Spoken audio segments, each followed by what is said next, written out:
এই যে হাঁসাল আর কি। তো এটা শুকাতে 5 মিনিট লাগবে। 5 মিনিট পর আমরা হচ্ছে রান্না শুরু করব। আর এই যে এটাকে কি বলে আপনারা জানেন? এটাকে আমরা কিন্তু চোখ বলি, মানে চোখ বলি। আমি এখানে একটা পাতিল উঠে দিব, এখানে একটা, এখানে একটা, এখানে একটা, তার মানে আমি এখানে একটা হাঁসালে আমি 4টা পাতিল উঠিয়ে, মানে আমি পাতিল দেই, কড়াই দেই, যেটাই দেই না কেন 4টাতে আমি কিন্তু একবারে রান্না করতে পারবো। এটা অনেক কিন্তু সুবিধা। আর এটা আমি কি দিয়ে রান্না করব?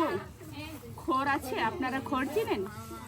খড় বলতে যেটাকে আমরা খার বলি, এটা কিন্তু আমরা অনেকে খড় নামে পরিচিত, কিন্তু এটা হচ্ছে গ্রামে আমরা যাকে বলে খার।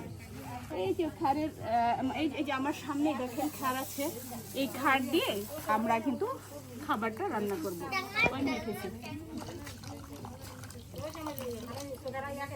হয়ে গেছে।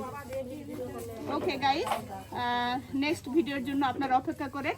আপনার এই ছোট বোন নিত্য নতুন ভিডিও নিয়ে আপনাদের সামনে উপস্থিত হবে। ছোট বোনের ভিডিওতে লাইক কমেন্টস করবেন, শেয়ার করবেন। ধন্যবাদ।